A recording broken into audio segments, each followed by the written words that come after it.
Okay, now we're going to be talking about where a function is increasing and decreasing and how we can use the first derivative to tell us that information.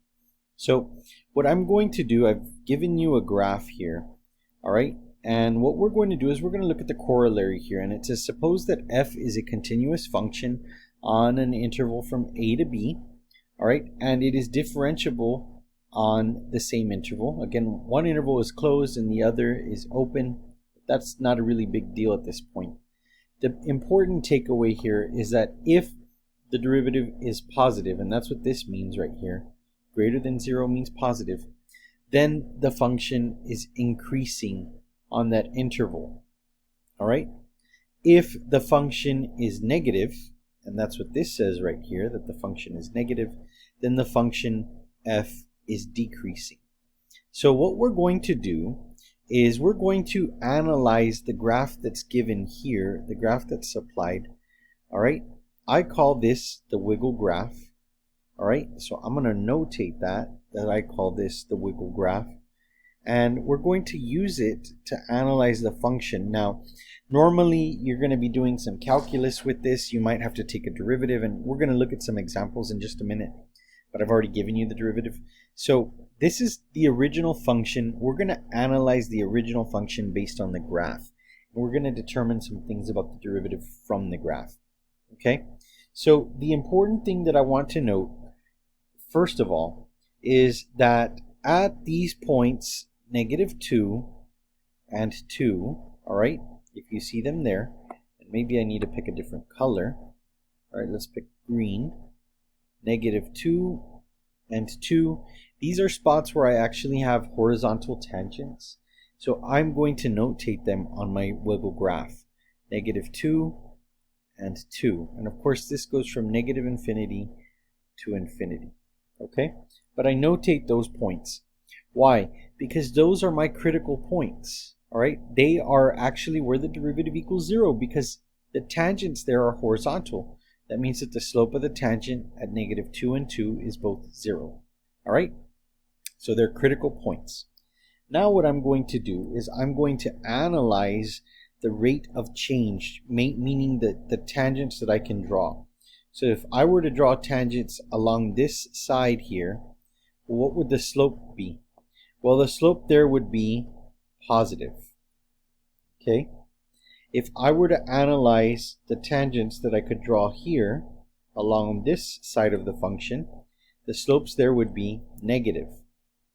And similarly, the slopes along this side of the function would be, as you might have guessed, positive.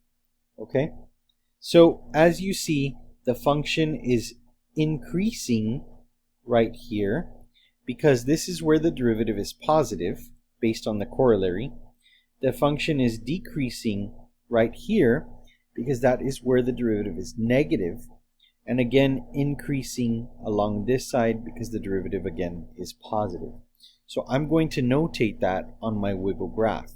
Positive, negative, positive. Okay? All right. Now, notice that I'm going to write out an arrow up to denote increase, an arrow falling to denote decrease, and an arrow up again or rising to denote increase. Okay, so I'm going to come back to this graph here in a different video, but let's notice here the intervals of increase and decrease because we're going to write this out. Where is it increasing? Well, it's increasing wherever the derivative is positive.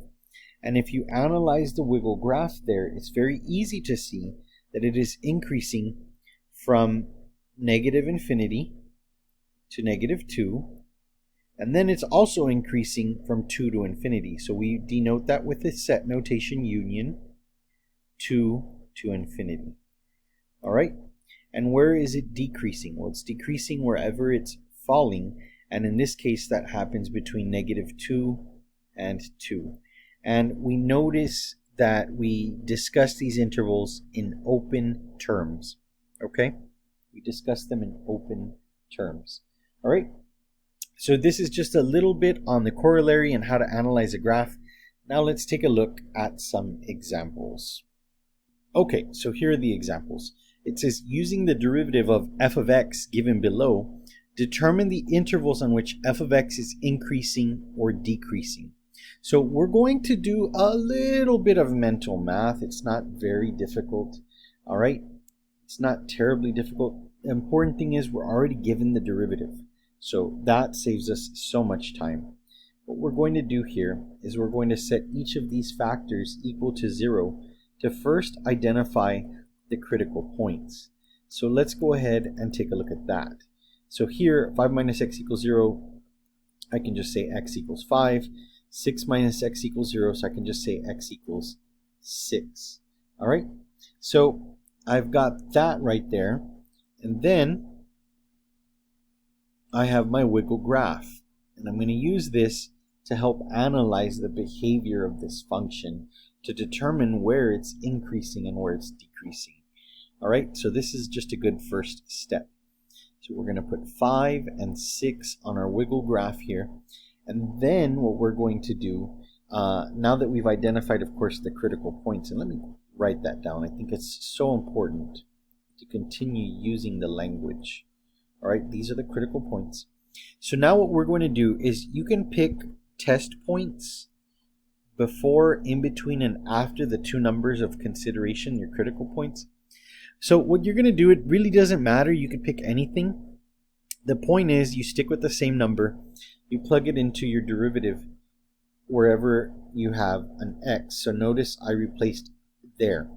All right. So what we're going to do is we're going to plug in a number. Let's say, I don't know, 0. So if you plug in 0 here and here, you end up with 5 times 6. It really doesn't matter what it evaluates to. We just care that it's positive. So we're going to put a positive sign here. Now, again, in the same spot for x, we're going to plug in a number like, I don't know, 5.1, because it has to be between 5 and 6. So 5 minus 5.1 is a negative, 6 minus 5.1 is a positive, and a negative times a positive, as you guessed, is negative. And then what we're going to do, lastly, is we're going to plug in a number here and here that is beyond 6. Let's suppose 7. 5 minus 7 is a negative number. 6 minus 7 is a negative number. And a negative times a negative is positive. Again, we really don't care what it evaluates to, just the sign of the number, positive or negative. So now that we've done this, we're pretty much done. We just, kind of denote this is where it's increasing, it's rising. This is where it's falling, it's decreasing. And again, rising, increasing. So now it's just time for us to write out our intervals. And I can't forget my infinities here. All right. So let's see here. Where is it increasing? Where is it increasing? It's increasing from, let's see, negative infinity to 5.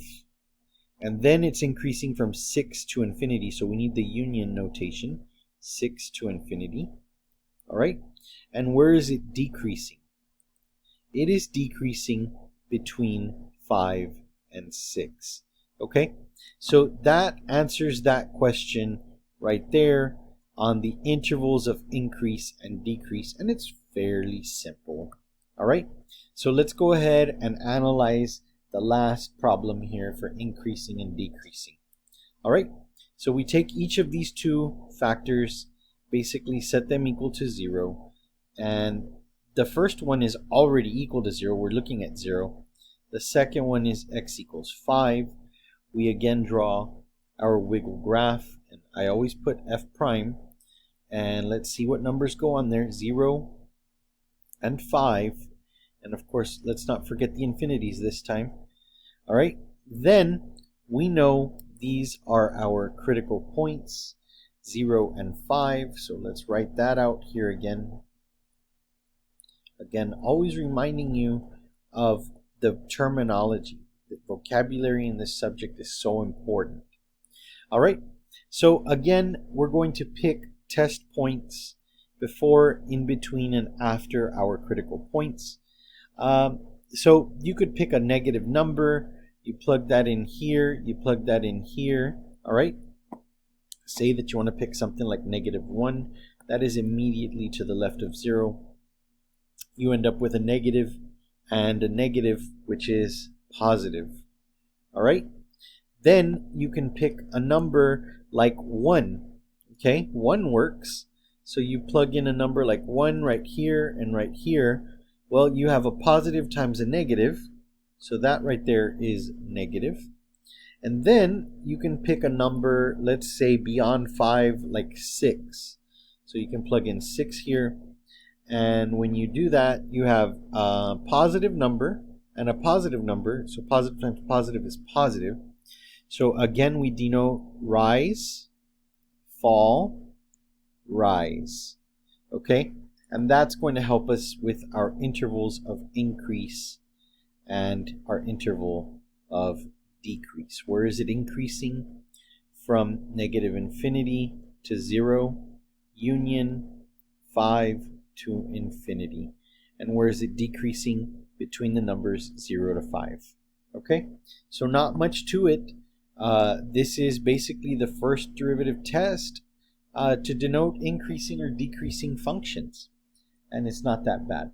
So, as always, I hope this video was helpful. And remember, like and subscribe.